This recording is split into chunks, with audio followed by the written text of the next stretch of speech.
사랑과 은혜가 충만하신 하나님, 설 연휴를 통하여서 오랫동안 못 뵈었던 부모와 친지 이웃들을 만나고 또 반가운 얼굴을 보면서 서로 사랑을 나눌 수 있게 해주셔서 감사를 드리옵나이다. 또 먼 거리를 오가느라 많이 피곤하고 지친 마음도 있을 것이나 우리 예배드리는 소망을 주시고 또 하나님 앞에 다시금 나와 설 수 있게 해주셔서 감사를 드리옵나이다. 이 예배 가운데 하나님께서 하나님의 깊으신 사랑을 더 깊이 깨닫게 하여 주시기를 원합니다. 또 우리로 하나님을 경외하며 살아가는 것이 무엇인지를 더 깊이 배우게 하시고 또 그러한 삶을 소망하며 살아갈 수 있게 해주시기를 기도드리옵나이다. 아직 많은 성도님들이 원근 각지에 흩어져 있습니다. 다음 주에 주 안에서 다시 볼 때까지 그들 모두를 안전하게 지켜주셨고 우리와 동일한 은혜로 함께하여 주시기를 기도드리옵나이다. 이 예배 가운데 주님 홀로 영광 받아 주시기를 원하오며 예수님의 이름으로 기도드립니다. 아멘. 이 시간 하나님 말씀은 전도서 3장 말씀입니다.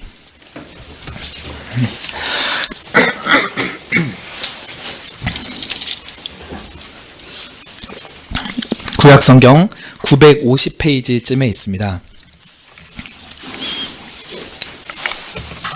전도서 3장 1절부터 14절 말씀입니다.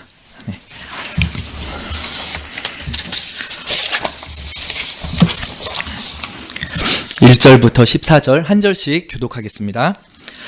천하의 범사가 기한이 있고 모든 목적이 이룰 때가 있나니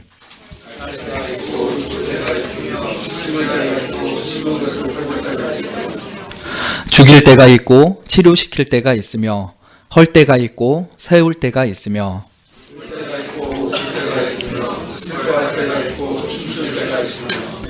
돌을 던져버릴 때가 있고 돌을 거둘 때가 있으며 안을 때가 있고 안 된 일을 멀리할 때가 있으며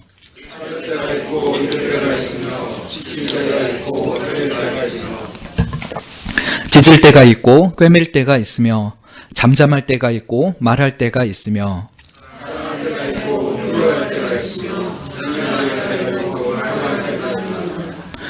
일하는 자가 그 수고로 말미암아 무슨 이익이 있으랴.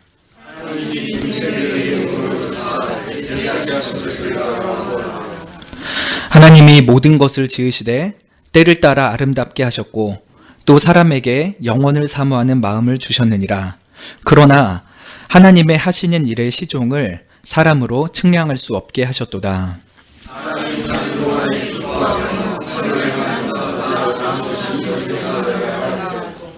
사람마다 먹고 마시는 것과 수고함으로 낙을 누리는 것이 하나님의 선물인 줄을 또한 알았도다.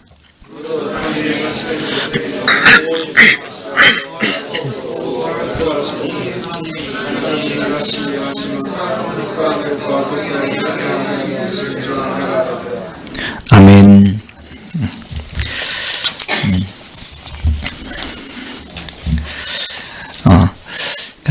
명절에 여러 친지분들 만나셨으리라 생각이 듭니다.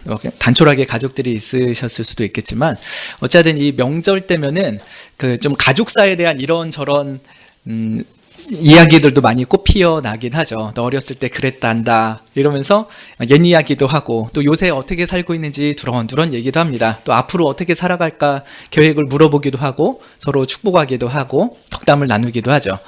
이렇게 특별히 명절이 되면은 그 인생이 무엇인가 이런 거에 대해서 좀 더 깊게 생각해 보게 되는 때인 것 같습니다.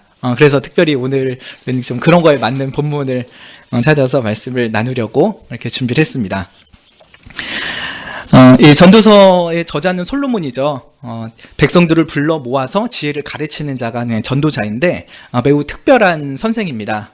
특별히 여러 세상에 있는 철학자들 또 지혜자들과 달리 하나님께서 주시는 신적인 지혜를 가르치는 존재로서의 이 전도자, 그가 바로 이 전도서를 지은 솔로몬이죠. 1장 1절에 있는 것처럼 그는 다윗의 아들이고 또 예루살렘에서 왕이 된 자입니다. 그렇게 다윗의 아들인데 예루살렘에서 왕이 된 자는 이제 솔로몬밖에 없기 때문에 이 전도서의 저자가 솔로몬이다라고 하는 것을 이제 우리는 확실히 알 수가 있습니다. 이 전도서의 처음 부분을 읽었을 때 저는 되게 충격을 받았어요. 제가 중고등학교 때도 되게 그 허무주의에 짙게 찌들어 있었는데, 1장 2절부터 보면은 어떻습니까? 전도자가 가로되 헛되고 헛되며 헛되고 헛되니 모든 것이 헛되도다. 그러잖아요. 이제 그 고등학교 때 성경 이렇게 쭉 읽다가 너무 와닿는 거예요. 진짜 헛돼. 내 공부하는 것도 헛되고 대학 가는 것도 헛돼. 다 헛돼. 그러면서 다 헛되다 이런 생각을 하고 지냈었죠. 근데 안타깝게도 그 뒷부분에 전도서의 핵심이 있는데 앞부분만 보고서 허무주의를 더 강화하게 됐어요. 사실은 그 전도서 뒷부분에 보면은 하나님 없는 인생은 너무나도 허무하다. 그러나 하나님을 경외하고 하나님 안에서 사는 인생은 너무나도 아름답고 영광스럽다. 그걸 알려주는 게 전도서의 핵심인데 그 앞부분만 보고서 딴 데로 갔거든요, 성경을. 뒷부분은 읽었는지 안 읽었는지도 잘 기억이 안 나요. 그냥 저한테 의미가 없었고요, 그 시간은. 그 고등학교 때는 그냥 앞부분에서 헛되다. 그래갖고 정말 이제 큰 위기로 느낀 건 했었죠. 더 이상 삶의 의미가 없다. 그냥 이 세상을 떠도 좋겠다. 이런 생각을 막 갖기도 했었죠. 근데 전도서의 핵심적인 교훈은 아까 말씀드린 것처럼 하나님 없는 인생이 얼마나 헛된지를 깨닫게 하는 동시에 반대로 우리를 창조하신 하나님 안에서 하나님의 말씀을 따라 사는 것이 얼마나 복된 인생인가 하는 것을 알려주는 것에 있습니다. 오늘은 그 마지막 장까지 가기 이전에 이제 3장의 일부분만 좀 나누고자 합니다. 3장 1절에 보면은 천하의 범사가 기한이 있고 모든 목적이 이룰 때가 있다. 이렇게 말씀을 시작합니다. 천하에, 그러니까 하늘 아래에죠. 하늘 아래에 모든 일에는 기한이 있다라고 합니다. 기한은 뭡니까? 정해놓은 시간이잖아요. 이 일은 이때 시작해서 이때 끝난다. 이게 딱 정해져 있다는 거예요. 모든 일에 이 모든 것이 시작이 정해져 있고 그 마치는 때가 다 정해져 있다라고 하는 것입니다. 이게 미리 결정돼 있다라고 하는 것이죠. 그런데 이 세상에 일어나는 모든 일들을 누가 결정을 했는지 그 주체는 말을 하지 않아요. 그죠? 누가 했다라고 1절에서 말을 안 하죠. 그저 천하 범사에 기한이 있다. 모든 목적이 이룰 때가 있다라고만 되어 있습니다. 그 상황만 얘기를 하지 그 상황을 만든 그 주체가 누구인지는 아직은 말을 하지 않습니다. 다만 하늘 아래 모든 일이 그 배후에는 어떤 목적이 있고 그것이 시작되고 끝나는 때가 다 정해져 있다. 이렇게 하는 것만을 말을 합니다. 여러분은 어떻게 생각하십니까? 세상의 모든 일, 특히 여러분을 둘러싸고 있는 모든 일들이 다 정해져 있다고 생각이 드십니까? 무슨 일이 시작할 때가 정해져 있고 이것이 마칠 때가 정해져 있다. 이것이 받아들여지십니까? 어떤 사람은 이거는 너무 운명론적이다. 내가 어떻게 하든 간에 내가 어떻게 발버둥을 쳐도 나는 이 삶의 울타리에서 벗어날 수 없다. 이 굴레에 갇혀서 살 뿐이다. 라고 하면서 이제 운명론적으로 그런 거를 그런 거를 운명론이라 생각하면서 싫어하는 분들이 있어요. 무슨 말이냐? 세상은 열려 있다. 그리고 내 인생의 모든 가능성은 열려 있으니까 내가 하고자 하면 다 이룬다. 이런 식으로 생각하는 일들도 많이 있죠. 그래서 특히 좀 세상적으로 좀 성공을 꿈꾸는 사람들 이런 얘기 많이 하죠. 여러분 꿈을 꾸십시오. 이번에 자동차 100대를 팔 수 있습니다. 꿈을 꾸시고 이루시길 바랍니다. 이런 식으로 다 열려 있으니까 자기 마음대로 꿈꾸면 그대로 이루어진다. 이런 사상이 좀 한때 되게 우리나라에도 유행을 했었죠. 그 기독교 내에서도 그런 게 유행을 하기도 했었는데 어떻게 보면은 좀 그거랑 좀 다른 말씀이죠. 이 세상의 모든 것들은 다 정해져 있다.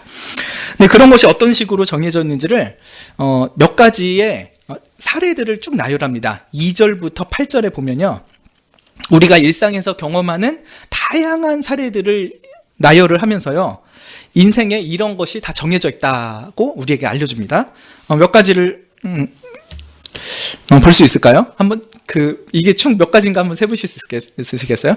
쌍이거든요. 두 개가 쌍이죠.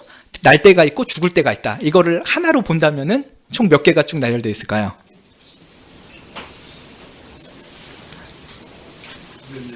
예, 맞습니다. 14개. 14개 쌍이고 이제 28개의 상황이 있는 것이죠. 한 가지씩 보면요.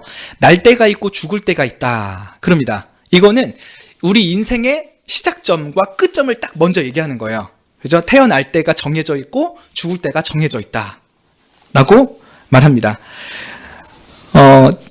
제가 어제 그저께 동인의 집에 신방을 했었습니다. 이제 막 혼자 뒤집고서 이렇게 뒤 발을 막 차요. 슈퍼맨처럼 자세를 해가지고 뒷발을 막 이제 연습을 하는 거예요. 그 발이 얼마나 빠르던지요. 막 생명력이 넘치는 거예요. 근데 제가 그 동의를 보면서 옛날 은수가 생각나더라고요. 은수도 이렇게 뒤집고 이렇게 했을 텐데, 제가 그때 무슨 생각을 했냐면, 여러분, 참 이런 아빠 또 있을까 싶어요. 이렇게 얼마나 생명이 넘칠 때예요. 한 10년 전에 은수. 지금도 넘치지만. 근데 그 아이 태어나서 이제 몇 달 안 된 그 애를 보면서 제가 드는 생각이, 이 아이도 언젠간 죽을 때가 있겠지? 그런 생각을 했어요. 네, 맞는 말인데 점점으로 그런 생각 안 하잖아요. 좀 애가 어디 병약하거나 그러면은 그런 생각 들지만, 막 이제 한참 자라고 막 웃음 빵긋빵긋하고 그런 애를 보면서, 얘가 이렇게 하나님께서 나에게 이 아이를 맡기셨는데 이 아이도 언젠가는 죽음을 맞이하는 때가 있겠지? 그 생각을 하는데 갑자기 되게 슬퍼지더라고요. 제가 좀 원래 그 기질이 그런 게 있는 것 같아요. 그런데 다 그렇습니다. 사람이 태어나는 시작점이 있다면요, 끝나는 종착점이 있어요. 양 끝점이 있고요. 우리는 그 양 끝점 사이에서 수많은 일들을 겪으면서 살아갑니다. 2절을 상반절에서 이 끝점을 먼저 얘기하고요. 나머지 13개에는 이 사이에서 일어난 모든 일을 쫙 여러 가지로 얘기를 한 것이에요. 그렇죠? 2절 하반절에 보면은 심을 때가 있고 심은 것을 뽑을 때가 있다. 농사 질 때 그러죠. 뭔가를 심고 씨를 심고 이제 다 자라면 그것을 뽑기도 하죠. 또 민족이나 국가가 어떤 나라, 어떤 지역에서 세워지기도 하고 또 뽑혀지는 그런 일을 의미할 수도 있을 것입니다. 또 3절에 죽일 때가 있고 치료시킬 때도 있습니다. 어떤 사람이 사고 나서 죽게 되기도 하고요. 의도적으로 사형을 시키기는 때도 있고요. 전쟁에서 사람을 죽이게 되는 때도 있죠. 또 치료하는 때도 있습니다. 이 죽일 때가 있고 치료시킬 때가 있다. 이 말씀하면 요새 좀 그 우한 폐렴 생각이 드시죠? 왜 하필 이럴 때 이 폐렴이 돌아가지고 이렇게 난리가 났는가, 이런 생각이 들 수도 있어요. 이게 명절에 중국인들이 13만 명이 우리나라에 들어온다고 해요. 일본에는 30만 명이 들어간다고요. 이제 여행이나 이제 그 중국이 위험하니까 피난처로 이렇게 흩어지는 건데, 이 설날이 아니었으면 중국 분들도 그렇게 못 움직일 수 있잖아요. 직장 가야 되고 그러니까. 근데 이제 명절이니까 그 틈을 얻어가지고 이렇게 쫙 들어오는 거예요.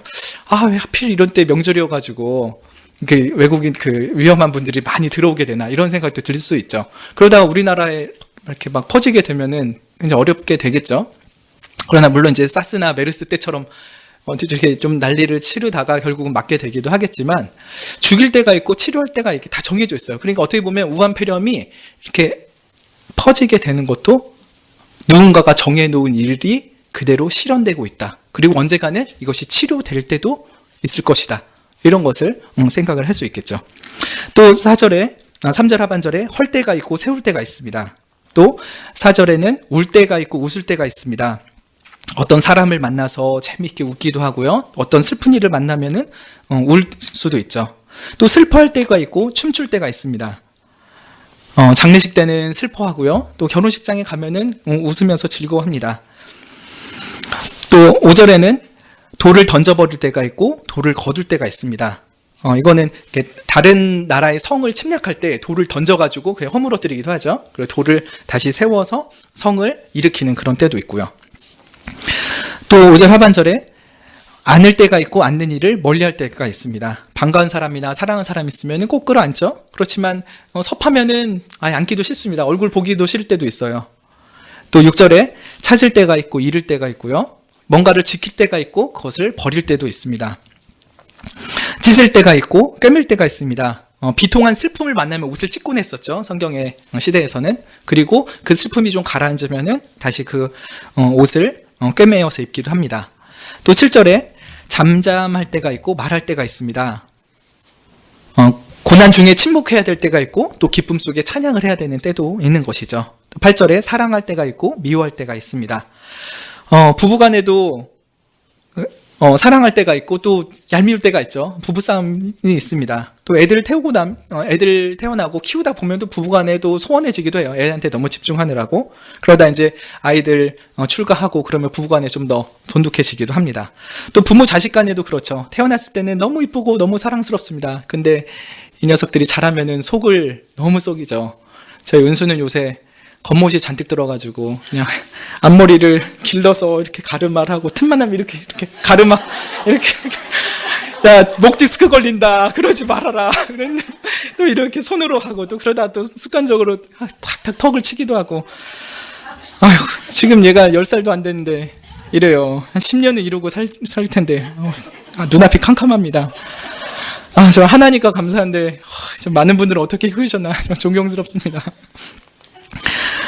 네, 참 이렇게 사랑할 때가 있고 얄미울 때가 있어요. 사람이라는 게. 또 8절 마지막에 전쟁할 때가 있고 평화할 때도 있습니다. 우리도 전쟁을 치르느라 정말 나라가 이러다 망하겠다 싶은 때도 있었지만 또 하나님께서 평화로운 시기를 주시기도 하잖아요. 이 모든 일이 1절에 의하면은 다 정해진 때가 있고 그 목적이 이루어지는 때가 있다라고 분명히 말씀을 하고 있습니다. 사람이 태어나서 죽고 그 안에서 일어난 수많은 일들을 대표적으로 말씀을 했을 뿐이에요. 그러나 그 사이에 슬퍼하고 기뻐하고 무엇인가를 성취해내고 또 실패하기도 하고요. 사랑하고 미워하기도 하고요. 만났다가 헤어지기도 하고요. 그런 삶이 우리 인생 속에서 계속 반복됩니다. 근데 놀라운 거는요. 이러한 것이 우리가 원하는 시간, 우리가 원하는 방법대로 이루어지는 일이 극히 드물다는 거예요. 대부분은 내가 이런 걸 이때 이루면 좋겠다 싶지만 약간씩 그 타이밍이 안 맞아가지고 일이 안 풀리거나 아예 그르쳐지는 그런 일도 있죠. 어떻게 보면은 참 이 삶이라는 게 내가 원하는 대로 되지 않아서 너무 짜증나고 너무 불편하고 살기 싫은 그런 인생처럼 여겨지기도 합니다. 내가 왜 이 나라에서 태어났지? 왜 내가 이런 일을 하면서 살아야 되지? 왜 내가 이런 가족 속에서 살아야 되지? 그러면서 여러 가지 불평과 불만이 생길 때도 많이 있습니다. 그런데 이게 제일 힘든 거는요. 여기서 벗어날 수 없다는 거예요. 제가 가끔 저는 시험 보는 거 굉장히 스트레스를 많이 받는 스타일이에요. 물론 대부분의 사람들이 그렇지만 그 합신에서 그 시험 볼 때도 자고 일어났는데 이 세상이 딱 천국으로 변해 있으면 좋겠다는 생각을 하면서 잠들어요. 이 조직신학 너무 외울 거 많은데 하나 공부도 못하고 이렇게 피곤해서 잠드는데 내일 아침에 거짓말같이 이 합신 시험장이 아니라 천국에서 내가 앉아있으면 좋겠다. 그러면서 이렇게 잠들어요. 근데 아침에 일어나면 어떻습니까? 그 쾌쾌한 냄새나는 기숙사 방에서도 눈이 떠지고 또 시간은 가고 있고 공부 못한 조직신학 시험을 보러 강의실로 들어가야 되고 끄적끄적 볼펜을 쓰고 있으면 왜 이 인생은 변하지 않는가? 나는 언제 이 틀을 벗어날 수 있는가? 이런 생각을 하죠. 여러분들 그러시잖아요. 정말 내일 아침이 안 왔으면 좋겠어요. 내일 아침엔 천국에서 하나님을 딱 배우는 순간으로 눈을 깨면 좋겠다 싶지만 안 그러죠. 그 똑같은 방에서 깨어나고 옆에는 또 똑같은 사람이 누워있고 또 똑같은 직장에 가야 되고 아이들을 또 밥 먹여서 가야 되고 계속 똑같은 삶에서 내 마음대로 할 수 있는 게 거의 없는 것 같아요. 근데 이게 다 정해져 있다는 거예요. 그게 너무 갑갑하게 느껴지기 쉽죠. 그래서 이런 얘기를 들으면 인간으로서 너무 회의감이 들기도 하고요. 허무하기도 하고 무력감이 느껴지기도 해요. 9절 봅시다. 일을 하는 자가 그 수고로 말미암아 무슨 이익이 있으랴 그래요. 하루 종일 아침부터 일어나서 밤 늦게까지 하는 모든 일들이 수고스럽잖아요. 근데 그 수고로 말미암아서 우리가 무슨 이익을 보냐, 무슨 재미를 보자고 우리가 이렇게 살느냐 이러면서 확 회의가 드는 그런 이야기를 합니다. 특별히 이것이 드는 그 문맥은요, 모든 것이 정해져 있다는 거예요. 정해져 있는데 이 속에서 내가 무엇을 열심을 내고 계획을 짜고 일을 추진을 해보고 또 수정을 하고 열심히 노력을 하는 게 이미 다 정해져 있는 세상 속에 무슨 의미가 있냐 이런 생각이 들기도 하죠. 모든 일의 성패와 시기가 결정돼 있다고? 그러면은 내가 이렇게 계획하고 노력하고 애쓰는 게 무슨 소용이 있냐? 인간의 자유의지와 내 노력들은 다 무슨 의미가 있느냐? 오히려 내가 원하는 대로 뭔가를 계획하고 내가 원하는 대로 결과를 얻어내고 보상을 받아야만 내 인생에 의미가 있다고 하는 게 아닐까? 그런 생각이 들곤 하죠. 그래서 참 내가 원하는 대로 안 되고 다 정해진 것이 있다고 하는데 나랑 우리 가족이 이렇게 무엇 하자고 이렇게 매일매일 끝도 안 보이는 생고생을 하면서 살아야 되는가? 이런 생각을 하게 됩니다. 그런데도요, 10절에요. 하나님은 어떠신 분이냐고 합니까? 하나님은 인생들에게 노고를 주사 애쓰게 하신 것을 내가 보았노라. 그래요. 하나님은요, 인생들에게 그 수고로움을 줘요. 그리고 그 속에서 애쓰면서 살게 하시는 거예요. 네, 솔로몬이 보니까 이거는 하나님이 하신다는 거예요. 하나님이 이 인생으로 하여금 탄생의 시작전부터 죽음의 마지막 전까지의 수많은 일들을 애쓰면서 살게끔 우리 인간들을 만들어 놓으셨다. 이런 이야기를 하는 것이죠. 그러면 하나님이 어떤 하나님으로 느껴지십니까, 여러분? 하나님, 내 맘대로 되는 것도 없는데 이 유익하지도 않는 듯한 일을 계속해서 생고생하면서 우리를 살게 하시는 하나님이십니까? 하나님 우리를 괴롭히려고 창조하셨습니까? 이런 마음이 들기도 하죠. 근데 오늘 11절에서요, 하나님이 어떠신 분인지를 말을 해요. 근데 이 11절에서 그 하나님에 대한 많은 오해가 벗겨질 수가 있습니다. 우리 11절 말씀 같이 한번 읽어보겠습니다. 하나님이 모든 것을 지으시되 때를 따라 아름답게 하셨고 또 사람에게 영혼을 사모하는 마음을 주셨느니라. 그러나 하나님의 하시는 일의 시종을 사람으로 측량할 수 없게 하셨도다. 예, 하나님이 모든 것을 지으셨대요. 그런데 이게 어떻대요? 때를 따라 아름답게 하셨다라고 말씀합니다. 때를 따라 아름답게 하셨다. 그래서 제가 설교 제목을 아름다운 인생이라고 했었거든요. 네, 원래 제목을 인생은 아름다워로 하고 싶었어요. 영화 제목이랑 예전에 했었던 영화 제목인데 인생은 아름다워. 근데 우리의 관점에서 봤을 때는 참 이 갑갑하고 짜증나고 고된 하루하루가 계속 반복되고 여기서 벗어날 수 없는 것 같아서 인생은 괴로워, 인생은 비참해 이렇게 말할 수 있지만 하나님은 정반대의 인생을 우리에게 주셨다고 말씀을 하는 거예요. 21절을 좀 다시 보면요. 먼저 이 인생 가운데 모든 것이 정해져 있는데 이걸 누가 정했는지 그 주체를 이 11절에서 말합니다. 누구라고 말합니까? 하나님이라고 분명히 말합니다. 1절에서는 정해져 있다라고만 말했어요. 네, 11절에서는 누가 정했는지를 말씀하고 있는 것입니다. 그것은 하나님이에요. 맹목적인 운명이나 사주팔자에서 말하는 어떤 세계의 구조, 그런 것이 우리의 인생을 결정지은 것이 아니라요, 인격적이고 지극히 우리를 사랑하시고 완전히 지혜로우시며 전능하신 하나님이 이 인생의 모든 것들을 지으셨다라고 말씀을 하고 있는 것입니다. 네, 이 지으셨다라고 하는 말이 그 히브리어 말이 지었다, 만들었다, make 이런 뜻도 있지만요, 행한다, do 이런 뜻도 있거든요. 그래서 하나님이 때를 따라 모든 것을 지으셨다라고도 해석을 할 수 있고요, 때에 따라 모든 것을 만드셨다라고도 할 수가 있어요. 그래서 하나님의 뜻은, 하나님은 이 세상의 모든 것들을 때에 따라서 아름답게 하시고 아름답게 만들어 가시는 분이시다, 이렇게 우리가 해석을 할 수가 있는 것이죠.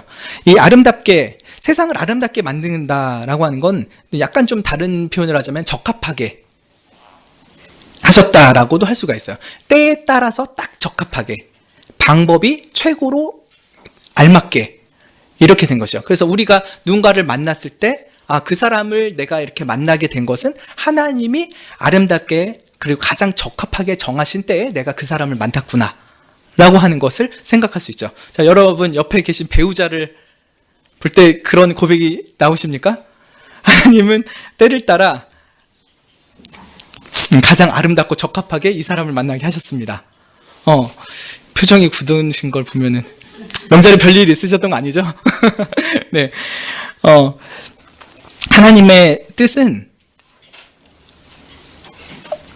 그 때에 따라서 가장 아름답게, 가장 적합하게 이루어지는 것이라고 말씀을 하십니다. 범사에 내 뜻대로, 또 내 목적대로, 내 방법대로 이루어져서 이 인생이 아름답다, 그렇게 말씀하시는 게 아니에요.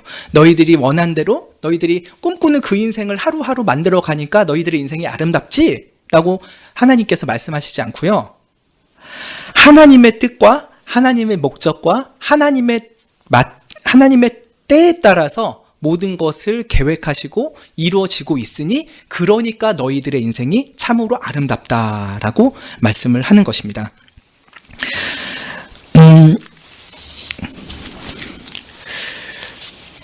그러니까 하나님의 뜻이 참 아름답다. 우리 인생 가운데 이루어진 일이 참으로 기이하고 적합하다라고 하는 것을 좀 어떤 사례를 통해서 생각해 볼 수 있을까 이렇게 좀 고민을 해봤었어요. 근데 그 제 인생 가운데 정말 되게 잊지 못할 사건은 그 최윤석 권사님의 그 모시고 살던 할아버지세요. 그 최윤석 권사님의 시누이의 남편이시거든요. 근데 제가 전에도 2016년도에 제가 이제 그분 이제 전도하고 이제 소천하셔서 장례 치르고 그래서 좀 그때 좀 몇 년 전에 말씀드린 적이 있기는 해요.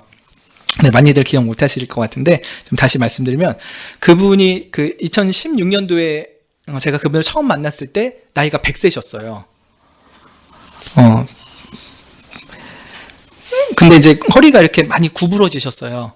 그리고 전동 휠체어 타고 다니시고 그런데 그 지역에 있는 교회를 다니시곤 했는데 그 교회에서 좀 이 할아버님을 잘 섬기질 못했던 것 같아요. 그래서 되게 그냥 뭐 돈 없고 힘 없고 병든 할아버지다 이렇게 해가지고 좀 이렇게 괄시를 한 것 같더라고요. 그래서 좀 마음이 상했지만 그래도 하나님에 대해서 좀 알고 싶고 복음에 대해서 들어보고 싶어서 이제 교회를 계속 다니셨죠. 근데도 참 예수님에 대한 복음을 제대로 듣지는 못하셨던 것 같아요. 근데 제가 그 할아버지를 좀 신방해달라고 최윤석 권사님께 부탁을 받고서 이제 찾아뵀었죠.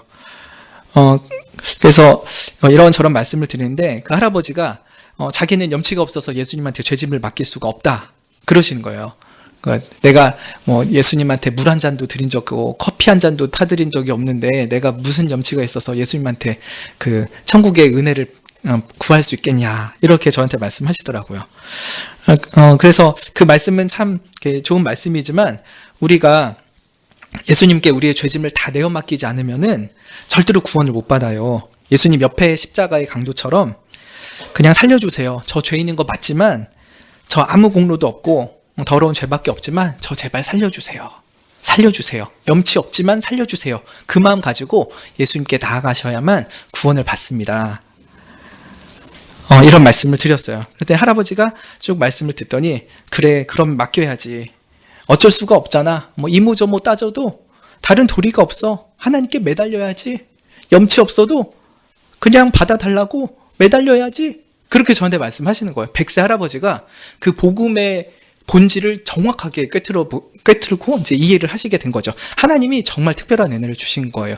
여러분, 우리 부모님은 너무 연로하셔서 이 성경 말씀을 알아들을지 모르겠어요. 이렇게 걱정되시기도 하잖아요. 걱정하지 마세요. 깨닫게 하시는 분은 성령이십니다. 성령께서 아무리 연로하고 아무리 늙으신 분이라 할지라도 깨닫게 하시면은 깨달아집니다. 그 은혜를 이 현원초 할아버님께서 받으신 거죠. 그래서 이분이 그러니까 아무 생각 말고 그냥 예수님께 매달려. 이 얘기 저 얘기 할 거 없어. 그냥 매달려. 이렇게 말씀하시는 거예요. 그래서 제가 맞습니다. 정말 우리 염치 없이 구원해달라고 하는 것밖에 없죠. 우리 할아버지 그 예수님 믿고요. 정말 모든 것을 맡기면은 구원해 주시어요. 예수님께 다 맡기시겠어요? 그랬더니 그러겠다고 하셔서 그날 이제 영접 기도하시고 구원을 받게 되셨죠. 그 후로 39일 사시고 돌아가셨어요. 100년의 그 긴 인생. 그 할아버지의 시작점이 어디시겠어요? 1916년이죠. 우리나라 무슨 시대겠습니까? 막 일제에서 막 엄청나게 핍박하던 그 시대에 갓난아기로 태어났어요. 그 인생의 시작이 그때였고 이제 마지막이 2016년 100년 사이 동안에 그 할아버님이 얼마나 많은 인생의 우여곡절을 겪으셨어요. 근데 전쟁통에 남한으로 오셨는데 가족들을 다 잃으셨대요. 그래가지고 최윤섭 그 권사님 댁에서 같이 사시게 된 것이죠. 자식도 없어요. 자식도 없고 아내도 없고. 그러니까 진짜 완전히 홀로 사시는 분이었는데 이제 최윤석 권사님 댁에서 이제 모시고 사신 것이죠. 근데 참 많은 생각을 하게 됐어요. 되게 드문 일이잖아요. 시누이의 남편을 한 집에서 모시고 산다는 거. 참 기이한 일이다. 근데 그 할아버님의 인생 왜 거기 딱 하필이면 그 최윤석 권사님 댁에서 살게 되었을까? 그리고 어떻게 100세 동안을 하나님께서 생명을 연장시켜 주셨을까? 그리고 어떻게 또 그게 돌아가시기 얼마 전에 전도자를 만나게 하시고 복음을 듣고 예수님을 믿게 하셨을까? 그 하나하나가 우리는 왜 그렇게 됐는지 다 이해할 수는 없고 알 수는 없지만요, 하나님이 정하신 때에 따라서 정확히 하나하나가 이루어지고 있던 것이죠. 그래서 그 할아버님의 인생을 봤을 때 참으로 아름답다. 하나님께서 이 현원주 할아버님의 100년 인생 가운데 행하신 일이 참으로 아름답고 귀합니다 하면서 하나님을 찬양하게 되었습니다. 현원주 할아버지에게는 극적인 구원을 주는 의미가 있죠. 또 최윤석 권사님에게는 그 연로한 친족을 정성스럽게 섬기면서 예수님의 은혜가, 예수님께 받은 은혜를 또 친족들에게 베푸는 그런 성화의 과정이었겠죠. 또 저에게는 구원의 열매와 기쁨을 맛보는 사건이었어요. 또 이 소식을 듣는 성도님들 여러분, 지금 여러분께서는 하나님의 큰 일을 깨닫고 또 가족 구원에 대한 소망을 품을 수도 있겠죠. 그러니까 한 가지 사건 속에서 하나님은 너무나도 아름답고 다채로운 모습으로 우리에게 선을 이루어내시는 그런 분이시라는 것을 우리에게 알게 하십니다. 이게 다 이해가 안 돼요. 그렇지만 하나님은 그 일을 하고 계신 것이죠. 그런데 이제 11절 하반절을 보면은 하나님께서 영원을 사모하는 마음을 주셨느니라. 그러나 하나님의 하시는 일의 시종을 사람으로 측량할 수 없게 하셨도다. 그랬습니다. 하나님께서 모든 것을 지으시고요, 다 아름답게 해놓으셨다고 해요. 그런데 우리에게는 영원을 사모하는 마음을 주셨다, 이렇게 말합니다. 근데 이 영원을 사모하는 마음을 주셨다는 거는요, 좀 의역이 된 거예요. 직역을 하자면은 그들의 마음에 영원을 두셨다라고 하는 것입니다. 우리의 사람의 마음속에 영원을 두셨다라고 하는 겁니다. 이게 직역이에요. 근데 영원을 두셨다는 게 무슨 말일까요? 하나님이 우리 마음속에 영원을 두셨대요. 이게 무슨 말인가? 좀 몇 가지 생각할 수 있어요. 영원히 살게 하는 그런 생명력을 주셨다는 건가? 그래서 우리가 영원히 산다는 말인가? 이렇게도 해석을 해볼 수 있겠죠. 그리고 혹은 영원히 살고 싶어 하는 마음을 주신 건가? 나는 죽기 싫어, 난 영원히 살고 싶어, 이런 마음이 대부분의 사람 가운데 있잖아요. 그런 마음을 주셨다는 말인가? 이렇게 생각이 되기도 하고요. 네, 세 번째는 영원한 것을 추구하는 마음을 주셨다는 건가? 이렇게도 생각을 해볼 수 있습니다. 근데 아마 제 생각에는 세 번째가 문맥상에서는 가장 맞지 않을까 싶습니다. 즉 영원한 것을 추구하는 마음, 영원한 의미를 갈망하는 마음. 그래서 우리는 이 세상에서 짧은 순간을 살아가죠. 길어야 한 100년 정도 살겠죠. 그러나 우리 100년 동안에서 일어나는 많은 일들 속에서 이게 영원이라는 것에 잇대어 있을 때 내 하루하루는 무슨 의미가 있는가, 이런 생각을 하게끔 우리를 만드셨다라고 하는 거예요. 그래서 지금 당장 내 생활 속에서 일어나는 일, 이거 하나에 대한 의미만 알고 내가 하루하루만 산다, 이렇게 인간은 못 살아요. 내가 오늘 공부를 하는데 이걸 왜 해야 되지? 다음은 무슨 목적이 있어서 내가 이걸 해야 되지? 이렇게 해서 계속 이것을 연관지어서 미래에 무슨 의미가 있길래 내가 지금 이 일을 해야 되는 거지? 이런 생각을 하게끔 우리를 만드셨다라고 하는 것입니다. 시험 공부할 때 그런 생각들 많이 해보셨죠? 이 시험 공부 왜 해야 돼? 좋은 대학 가려고. 되게 단편적인 대답이죠. 그럼 좋은 대학은 왜 가야 돼? 좋은 직장 가려고. 그럼 좋은 직장은 왜 가야 돼? 행복한 가정을 이루려고. 그럼 행복한 가정은 왜 이루어야 되는데? 이렇게 계속 질문을 해가는 거예요. 근데 거기서 마지막에 답이 없잖아요? 그럼 오늘 하는 것에 의미가 안 느껴져요. 별로 의미가 없잖아. 이런 식으로 김이 쫙 빠지는 게 우리 인생이죠. 그러나 내가 오늘 하는 이 일이 내일을 아름답게 만들고 내 평생을 아름답게 만들고 또 영원에 잇대어 봤을 때 너무나도 의미 있고 가치로운 일이다라는 것을 깨닫게 되면은 오늘 하는 일에 굉장히 기쁨이 넘치고 감사가 넘치면서 할 수 있게 되죠. 인간을 그렇게 만드셨다는 거예요. 그래서 인간은 이유 없이 뭐 해라 그러면 못합니다. 그거 왜 해야 되는데요? 애들도 그러잖아요. 양치해라. 왜요? 그래야 이빨이 깨끗하지. 근데 왜 이빨이 깨끗해야 돼요? 그래야 오래오랫동안 깨끗한 그 이빨이 건강해서 나이 들어서도 고기 씹어 먹을 수 있지. 이렇게 계속 물어보면은 그제서 해요. 근데 그냥 뭐 해라 그러면은 잘 안 하는 게 인간이죠. 여러분 성경책 읽으십시오. 기도하십시오. 이러면 막 해주나요? 왜 성경책을 읽어야 되는지, 왜 기도를 해야 되는지 그 영혼에 잇대어 있는 의미를 쫙 풀어줄 때 성경이 그런 것이군요. 오늘 성경 너무 읽고 싶어요. 기도하고 싶습니다. 이런 마음이 들잖아요. 이렇게 하나님께서 인간의 마음속에 영혼을 두셨다라고 하는 거는요, 내가 하는 이 일이 영혼 속에 있어서 어떤 의미를 가지고 있는지, 영원한 의미가 있는지를 탐구하고 찾고 그것을 발견해야만 만족을 누리는 존재로 만드셨다라고 하는 거예요. 그게 이 말씀인 것 같습니다. 근데 우리나라 한글에서는 영혼을 사모하는 마음을 주셨다라고 했잖아요. 이제 의역된 건데, 영원한 의미를 추구하는 마음을 주셨다, 이런 식으로 해석을 해도 좋지 않을까 생각이 듭니다. 그런데 이렇게 우리는 본능상 영원한 의미가 있기를 바라요. 내가 하는 일들이. 그런데 안타깝게도 11절 하반절에는요, 하나님의 하시는 일의 시작과 끝을 사람으로 하여금 측량할 수 없게 하셨다고 그래요. 너무 궁금한데, 이게 하나님 안에서 영원한 의미가 어떤 것인지가 너무 궁금한데 그것을 우리는 알지 못하게 하셨다는 거예요. 호기심은 주셨는데 그 호기심을 풀어낼 수 있는 능력은 우리에게 안 주신 거예요. 궁금하다. 내가 오늘 왜 공부해야지? 내가 오늘 왜 또 직장에 가야지? 내가 이 가정을 꾸리려고 이렇게 쓰고 노력하는 의미가 뭔지? 그래서 다 너무 궁금해요. 그런데 이 궁금함을 가지는 본능은 주셨지만 이 궁금함을 완벽하게 풀어낼 수 있는 능력은 없는 거예요. 하나님, 이 일을 왜 시작하셨어요? 이 일을 언제 끝내실 거예요? 그러니까 하나님이 하시는 일의 시작과 끝을 우리가 다 너무너무 알고 싶은데요, 그거를 우리로 하여금 알 수 없게 만드셨다는 거예요. 참, 이게 병 주고 약 주고 차라리 호기심을 안 주시고 그냥 로봇처럼 시키는 대로 하는 존재면은 걱정이 없겠죠. 근데 이유는 다 안 알려주시고 목적도 다 안 알려주시고 이게 어떻게 될지도 다 안 알려주시면서 오늘을 살아나가, 이렇게 하니까 이거 진짜 이게 어떻게 살라고 하는 것이지? 이런 생각이 들죠.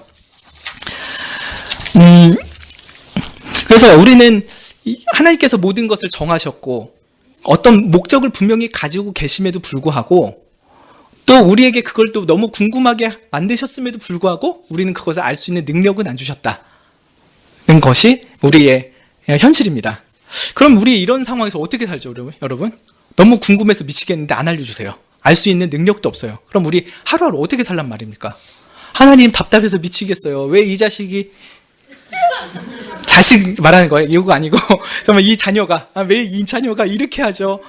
왜 이렇게 사는지 알 수가 없어요. 왜 이 자녀를 저에게 주셨나요? 이 자녀의 끝은 어떻게 되나요? 막 궁금해요.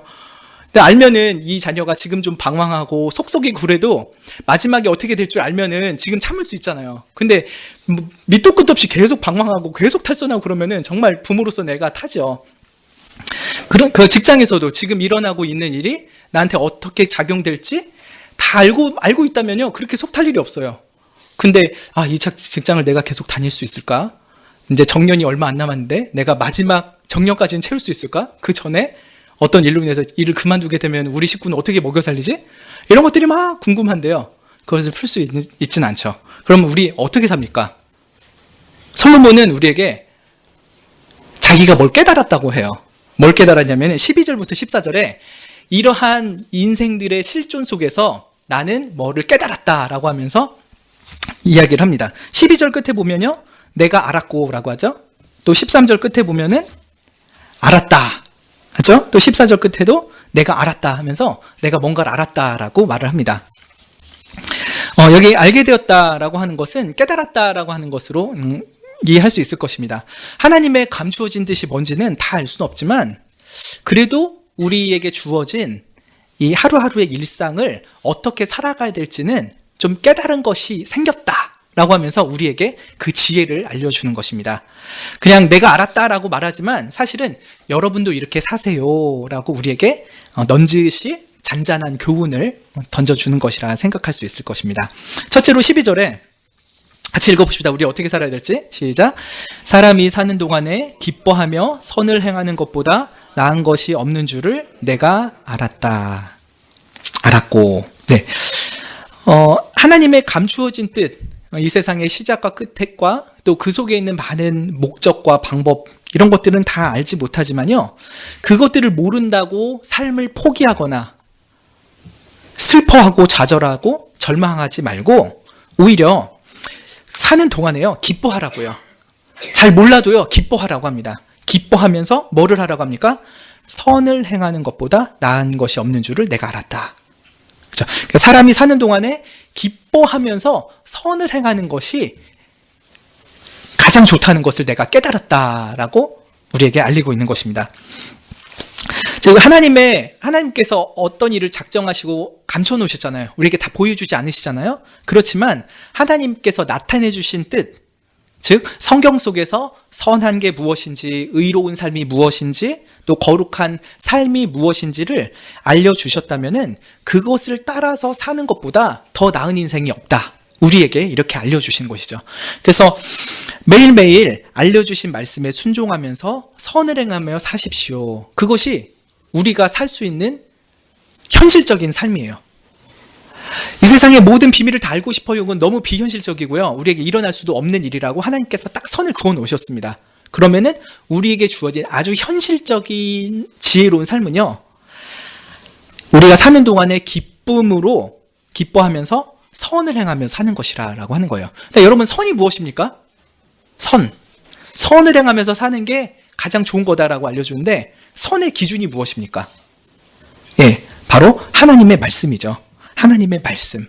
특별히 미가서 6장 8절에서는 이런 말씀을 합니다. 사람아, 주께서 선한 것이 무엇임을 내게 보이셨나니 여호와께서 내게 구하시는 것이 오직 공의를 행하며 인자를 사랑하며 겸손히 내 하나님과 함께 행하는 것이 아니냐라고 합니다.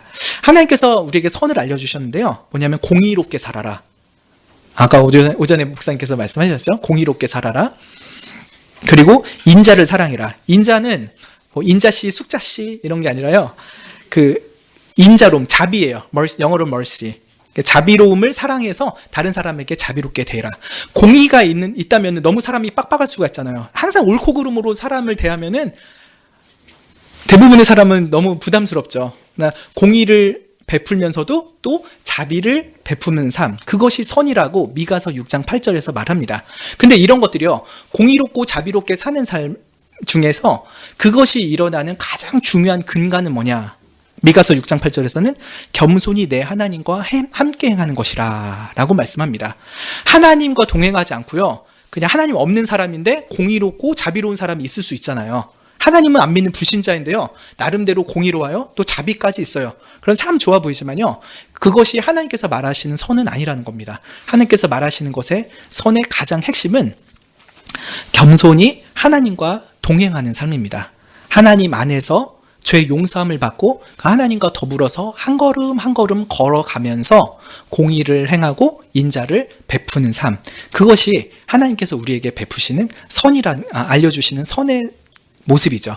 그렇게 기쁨으로 하루하루 하나님과 동행하면서 사는 거예요. 하나님이 천리길 앞에, 우리 인생길 앞에 뭐가 있는지는 다 알려주지 않으셨지만요, 한 걸음 한 걸음 하루하루 하나님과 동행하는 거죠. 오늘 하나님과 함께 삽니다. 또 내일도 하나님과 함께 걷습니다. 그러면서 공의와 인자한 삶을 살기를 원합니다. 그러한 삶을 사는 것이 현실적인 아름다운 삶이라고 솔로몬이 우리에게 가르치고 있는 것입니다. 여러분 좀 그렇게 느껴지세요? 알 수 없는 하나님의 작정을 다 알아내려고 캐물으려고 뭐 점집 찾아다니고 무당 만나고 이럴 것이 아니라요, 하나님께서 성경 속에서 쫙 펼쳐주신 선한 삶을 기쁨으로 하루하루 살아가는 게 우리에게 가장 현실적인 지혜로운 삶이라고 말씀하고 있는 것입니다. 네, 두 번째는요, 13절에 있습니다. 그리고 또 사람마다 먹고 마시는 것과 수고함으로 낙을 누리는 것이 하나님의 선물인 줄을 또한 알았도다, 이렇게 말합니다. 자기가 생각해 봤을 때 먹고 마시고 또 수고하면서 낙을 누리는 것이 하나님의 선물이라는 것을 내가 깨달았다, 이렇게 말하죠. 그럼 여러분에게도 그렇게 사십시오라고 권면을 하고 있는 것이죠. 여러분, 먹고 마시고 즐기면서 사십시오. 이게 솔로몬이 여러분에게 가르치는, 특히 성령의 감동을 받아서 하나님으로부터 나온 지혜로 여러분에게 가르치는 것입니다. 먹고 마시면서 즐기면서 사십시오.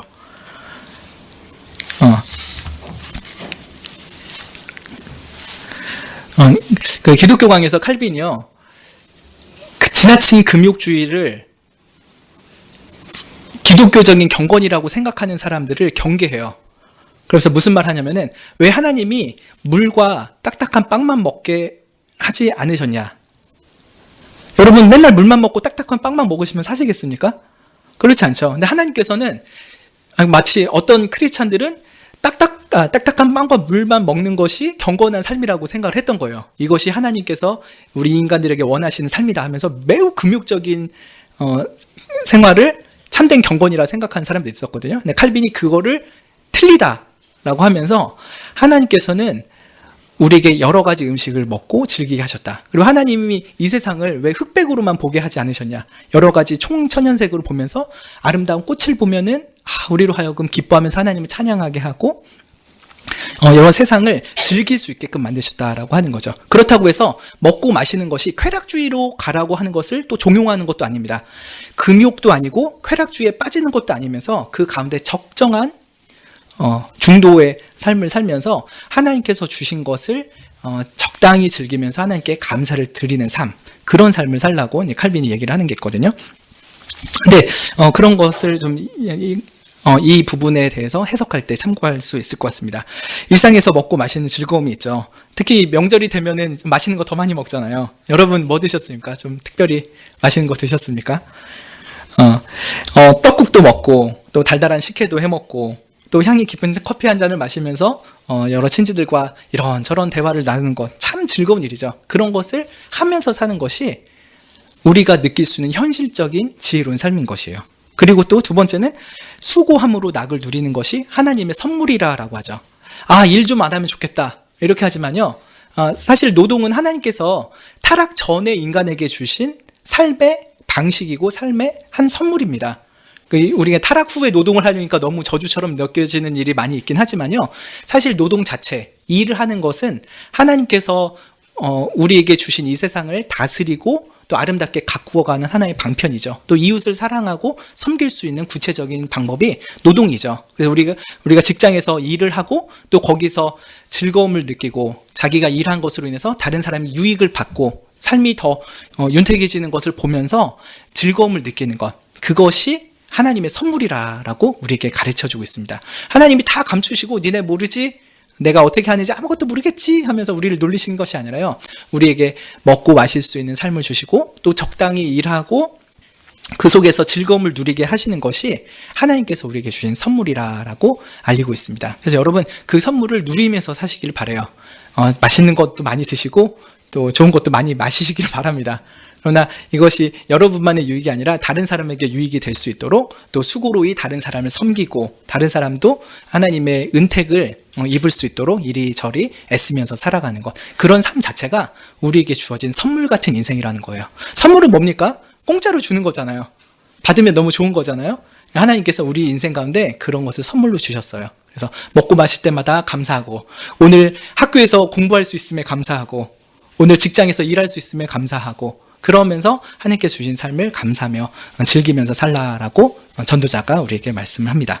또 14절 마지막 읽어보겠습니다. 같이 읽어볼게요.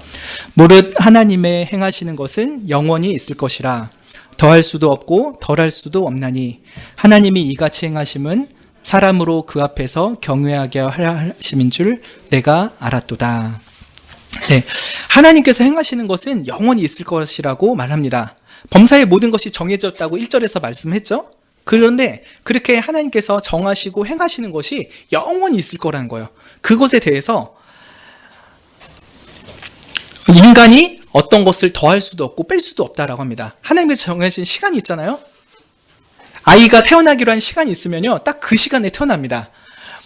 여러 가지 그 아이를 빨리 낳으려고 촉진하는 거 있잖아요. 그런다고 해서 하나님이 정하신 시간보다 아이가 더 빨리 나는 것도 아니에요.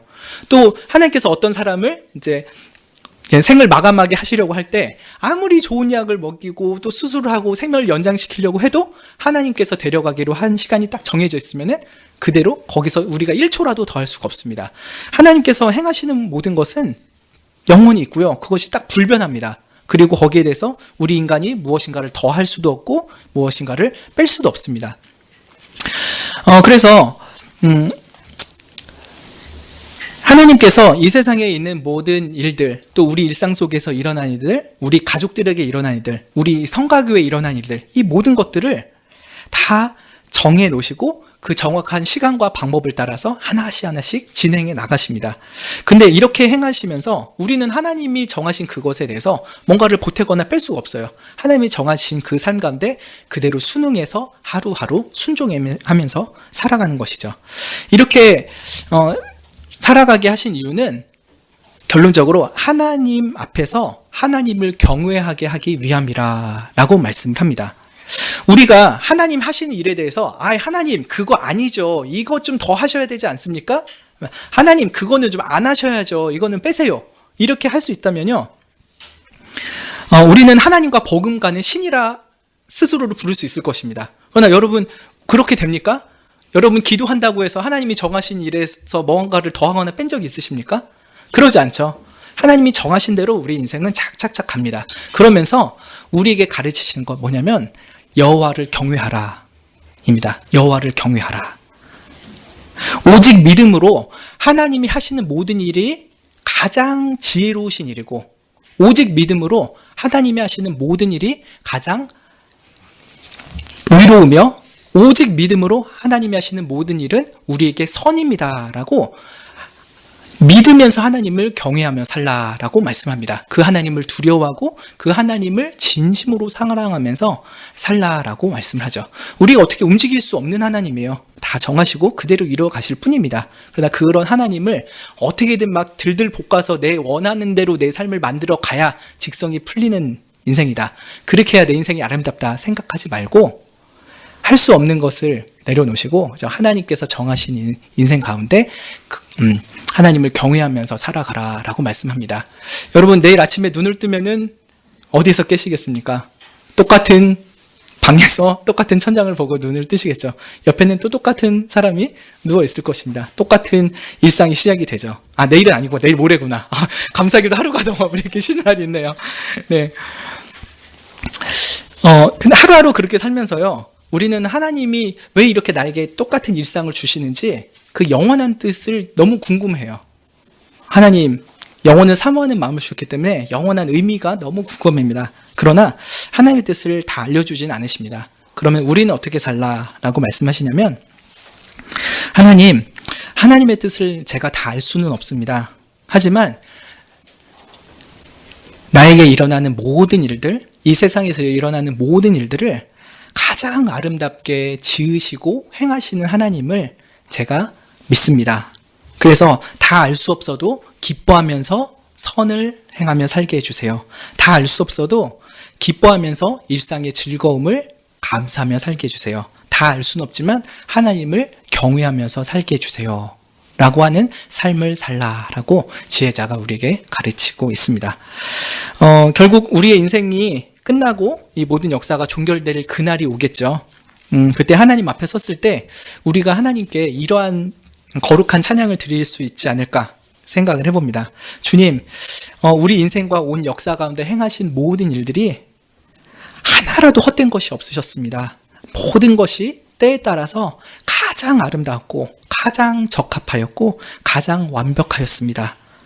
그런 모든 일들을 행하신 나의 하나님, 나의 아버지를 진심으로 사랑하고 찬양합니다. 그러면서 하나님 앞에 영원한 찬양을 올려드리는 우리가 되면 좋겠습니다. 네, 기도하고 마치겠습니다.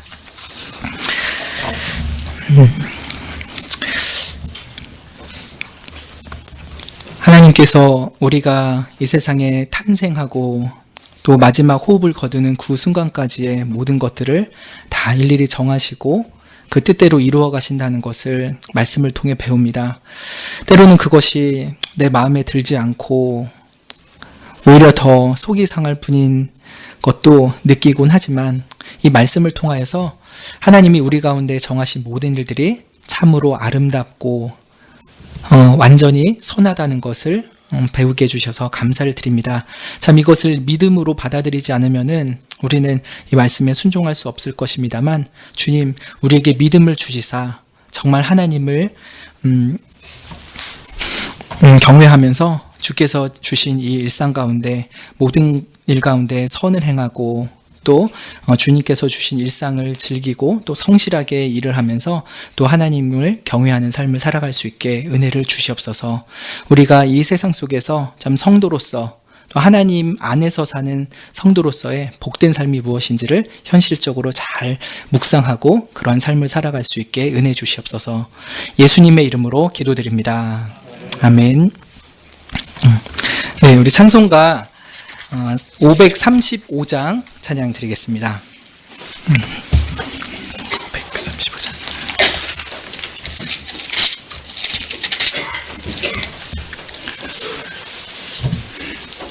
535장. (535장입니다)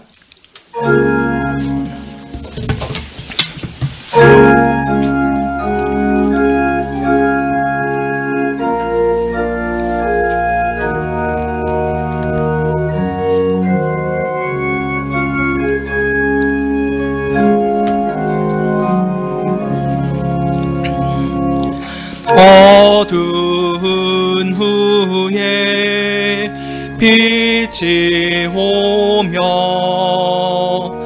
바람 분 후에 잔잔하고 소나기 후에 햇빛 나며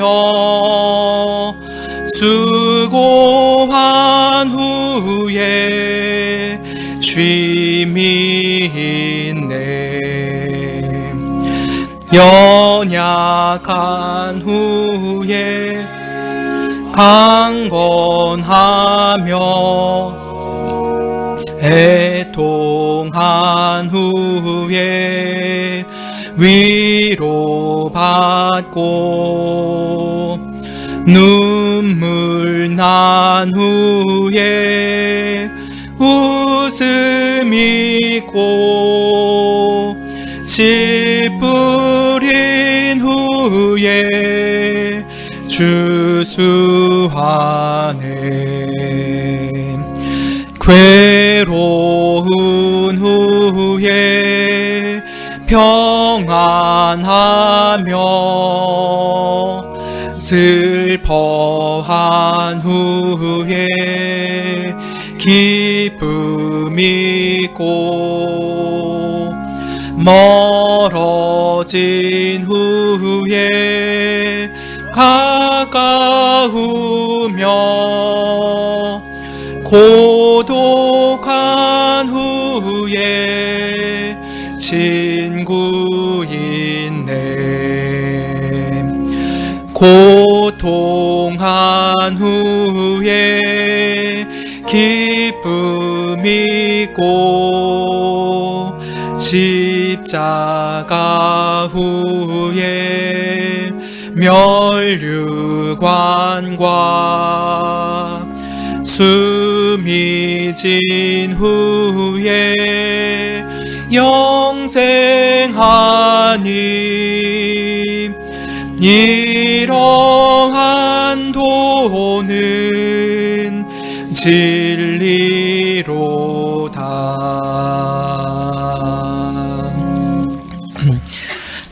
예배 마치신 후에 멀리 친척분들 또 부모님들 뵈러 간 성도님들 안전하게 돌아오도록 또 다음 주에 반가운 얼굴로 다시 볼 수 있도록 기도해 주시면 좋겠습니다. 그리고 특별히 그 우한 폐렴 신종 코로나 바이러스를 막아주시기를 위해서 기도하면 좋겠습니다. 중국에 있는 분들이 가장 피해가 심할 텐데 하나님께서 귀한 생명들 보존하여 주시고 치료해 주십시오. 기도하면 좋겠습니다. 속히 백신이 발견이 되고 또 지금 더 여러 나라로 확산되지 않도록 여러 관계자들이 지혜롭게 또 강력하게 일들을 잘 추진해 나갈 수 있도록 기도해 주시면 좋겠습니다. 주기도문으로 주일 오후 예배를 마치겠습니다. 하늘에 계신 우리 아버지여, 이름이 거룩히 여김을 받으시오며 나라의 임하옵시며 뜻이 하늘에서 이룬 것 같이 땅에서도 이루어지이다. 오늘날 우리에게 일용할 양식을 주옵시고 우리가 우리에게 죄 지은 자를 사하여 준 것 같이 우리 죄를 사하여 주옵시고 우리를 시험에 들게 하지 마옵시고 다만 악에서 구하옵소서. 대개의 나라와 권세와 영광이 아버지께 영원히 있사옵나이다. 아멘.